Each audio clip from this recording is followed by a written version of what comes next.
जैसलमेर से खबर है, जहां भारत पाक अंतर्राष्ट्रीय सीमा से सटे क्षेत्रों में राष्ट्रीय सुरक्षा को और मजबूत बनाने के लिए अवैध निर्माणों और अतिक्रमणों के खिलाफ व्यापक कार्रवाई की तैयारी शुरू हो गई है। केंद्र सरकार के निर्देशों के बाद सीमावर्ती जिलों में प्रशासन और सुरक्षा एजेंसियां सक्रिय हो गई हैं। हाल ही में केंद्रीय गृह मंत्री अमित शाह की अध्यक्षता में हुई समीक्षा बैठक के बाद सीमा से 0 से 15 किलोमीटर के दायरे में स्थित सभी निर्माणों और अतिक्रमणों का विस्तृत सर्वे कराने का निर्णय लिया गया है। जैसलमेर जिला कलेक्टर अनुपमा जोरवाल ने बताया कि ये सर्वे जिला प्रशासन, बीएसएफ, आईबी, सेना, स्थानीय निकायों के संयुक्त सहयोग से किया जाएगा। सर्वे के दौरान वैध और अवैध निर्माणों की पहचान कर उनका रिकॉर्ड तैयार किया जाएगा। संदिग्ध या नियमों के विपरीत पाए जाने वाले निर्माणों की रिपोर्ट उच्च स्तर पर भेजी जाएगी। प्रशासन ने सीमावर्ती ग्रामीणों से भी सतर्क रहने और संदिग्ध गतिविधियों की सूचना देने की अपील की है। जी हाँ, बिल्कुल। ये पिछले सप्ताह जो गृह मंत्री महोदय ने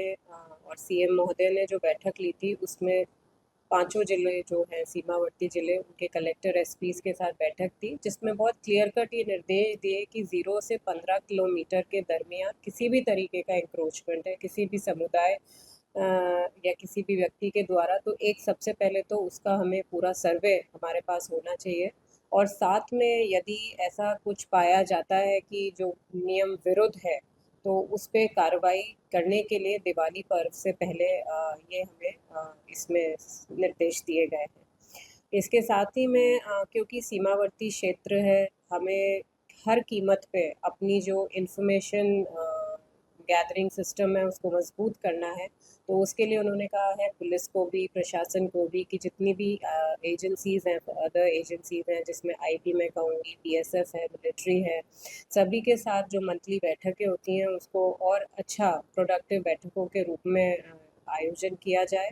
और हमारे जो पटवारी हैं, पशुपालक हैं, जो एक्स सर्विसमैन हैं, आंगनबाड़ी बहनजियाँ हैं, जो हमारे लिए एक सूचना का सोर्स बन सकती हैं, रिलायबल सूचना सूत्र, तो इस तरीके का भी एक तंत्र हमें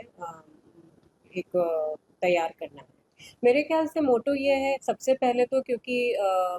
बॉर्डर एरिया है, तो हमें ये समझना है कि अतिक्रमी जो है, जो एंक्रोचमेंट कर रहा है, वो कहाँ से आया है। यदि वो एंक्रोचमेंट सिर्फ कुछ फसल का, अपनी खेती के लिए कर रहा है, तो वो एक बात हो जाती है। पर यदि मान लीजिए कोई कंस्ट्रक्शंस ऐसे हो रहे हैं जिसमें दिख रहा है कि बहुत पैसा लग रहा है, तो ये प्रशासन और जो एजेंसीज हैं उसके लिए, सरकार के लिए जानना बहुत ज़रूरी है कि ये फंडिंग कहाँ से हो रही है। क्योंकि पिछले ही वर्ष हम सभी जानते हैं कि ऑपरेशन सिंदूर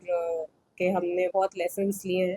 तो उसी को ध्यान में रखते हुए मुझे लगता है कि यदि हमारे पास आज एक ऐसा सर्वे हो जिसमें आज मुझे पता हो कि जो 41 मेरे सीमावर्ती गांव हैं जो 0 से 15 किलोमीटर में आ रहे हैं, उसका क्या मोटा-मोटा नक्शा है, कितनी ज़मीन है, कौन से समुदाय के लोग बैठे हुए हैं, क्या कंस्ट्रक्शन है, कौन सा वैध कंस्ट्रक्शन है, कौन सा अवैध कंस्ट्रक्शन है, और वहाँ पर किस तरीके का मूवमेंट हो रहा है। यदि किसी बाहर से कोई व्यक्ति विशेष आ रहा है, बार-बार उसके चक्कर लग रहे हैं, तो वो क्यों है, क्या इन्वेस्टमेंट क्या हो रहा है। तो इस तरीके की मुझे लगता है एक प्रशासनिक अधिकारी और पुलिस अधिकारियों के पास एक जानकारी इस तरीके की होनी चाहिए। निर्देश क्लियर हैं कि एंक्रोचमेंट हटने की कार्रवाई करनी है, और उससे पहले एक सर्वे का कहा गया है, तो सर्वे के लिए